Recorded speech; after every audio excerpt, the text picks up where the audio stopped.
Hey there and welcome to my YouTube channel. Today I want to talk about something super interesting because we're all here non-native speakers and I am a non-native English speaker too. And sometimes when I watch videos in English or I listen to something in English, I ask myself this question. I wish there was one tool that could answer all of my questions about English. Because guys, here's the story. A couple of days ago, I was watching a movie in English and the native speakers there used the word corny. And then a few days later, I watched another movie and the people there used the word cheesy. Corny, cheesy, useful informal words. But what's the difference? And do you know what I used to help me answer this question? ChatGPT. Yep. And even on my second channel, the link is right here, I made a video about ChatGPT. I think right now, if you're not using AI to help you do your job better, you're not really living this life because everyone else is using AI, and especially ChatGPT or the new upgraded version. And that's exactly why I decided to make this video. I want to tell you guys how you can use ChatGPT completely for free to learn English. The first thing I want to talk about is vocabulary. I know guys, there are so many difficult words in English. So many words that seem to have the same meaning and you're just like corny and cheesy, right? Like, what am I supposed to do? I don't know the difference and I have no one to ask. ChatGPT can basically introduce you to new words, their meanings, and how to use those words in context. Something that is extremely important because, guys, you have to know how to use all of the words you learn in context. Just learning a new word, for example, cheesy, is not enough. How am I supposed to use it? That is where people see your fluency. When you have a good command of the language, when you know how to use the new words you learn. Also, ChatGPT can give you synonyms, antonyms, and even create games and quizzes for you. So, corny and cheesy, right? Let's try to ask ChatGPT about these two words. Like, what do they mean in English? How are they different? And how can I use them in context? Also, guys, while ChatGPT is loading, do you like my new microphone? I feel like it's so good and I feel like I can do ASMR right now.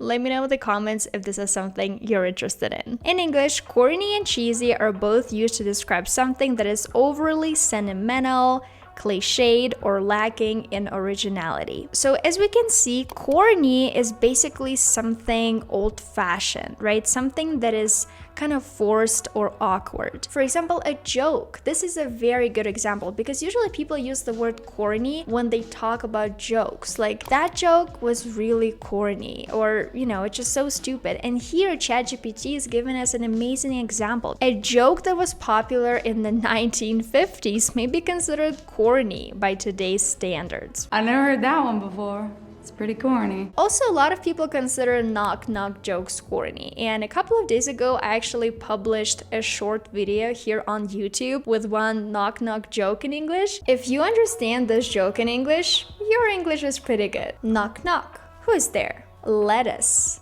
Let us who? Let us in. It's cold out here. Maybe it was corny, you know, maybe, but I think knock-knock jokes are great. And as we can see here, cheesy is basically something that is trying to be romantic, but is usually tacky or low quality. For example, a movie might be cheesy, or a TV show, or a song, for example. I tried, but it was so cheesy. So here's the first way ChatGPT can help you. It can explain difficult words to you and help you learn new vocabulary in English. And of course, I know in this video I'm talking about how ChatGPT can become your one and only friend in English learning. However, there is one thing that ChatGPT cannot help you with. It is speaking English. You can't really speak with ChatGPT yet. And even if you could, it's still different from this like human-to-human interaction, from talking to a real person. And that's exactly why I'm inviting you to join my speaking club. The registrations are now open. If you join my speaking club, I will help you improve your speaking skills in English. Every single week, we will have 2 meetings, and you will speak English with me and other students. And our students are amazing. They're so kind, and they love English. Also, an amazing part about the speaking club Club is the feedback I give if you choose the Pro plan, because basically every single week you will be sending me homework and I will be giving you feedback. So if this is something you find interesting, if you would love to spend the next 4 weeks with me improving your English, make sure to click the link below and register right now, and I'll see you there. Now let's move on to grammar, because ChatGPT can really help you with English grammar. You can basically ask the AI about different grammar rules in English and it will explain everything to you. One more thing that I really like is how ChatGPT can even correct your mistakes. For example, if you send it like a little text or a little paragraph, it will check your sentences and it will show you all your mistakes, or if you didn't make any mistakes, it will say, good job, you didn't make any mistakes here. Recently on Instagram, I got a question from one of my students about the words have to and must, about the difference between these two words. By the way, if you're not following me on Instagram yet, you're missing out on a lot of useful content and some interesting things about my personal life. So the link to my Instagram page will be in the description as well. Obviously, all we need to do to understand the difference between have to and must is use ChatGPT.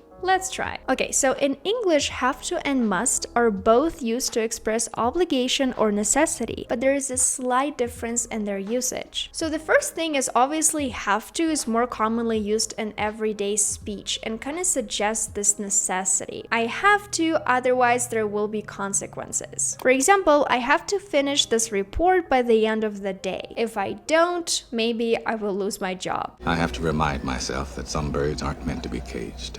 But must is definitely a more formal word that people use to express strong necessity or strong obligation. For example, I must follow the rules of the company. You don't have any other choice. Is the law, and Christians must obey the law. So yeah, I feel like the explanation is pretty simple to understand. There is nothing too complicated here. And what I especially love is that you can just copy and paste it and maybe save it in your notes, or even if you like to print stuff, you can print it out and then try to kind of memorize the rule. Or when you speak English, for example, try to think about ChatGPT. Here I want to use have to, or maybe I want to use must. Let's think about what ChatGPT told me to do. And of course, I wouldn't be a real bookworm, book lover, book nerd without talking about books. You guessed it right. So the third way ChatGPT can help you learn English is by reading books. Every time you guys ask me how I managed to improve my English, how I became advanced, I always tell you, reading, reading, and reading. I'm a huge book lover. I love reading books and I feel like they really help me improve my fluency in English. But ChatGPT can give you personalized suggestions based on your English level and your interests.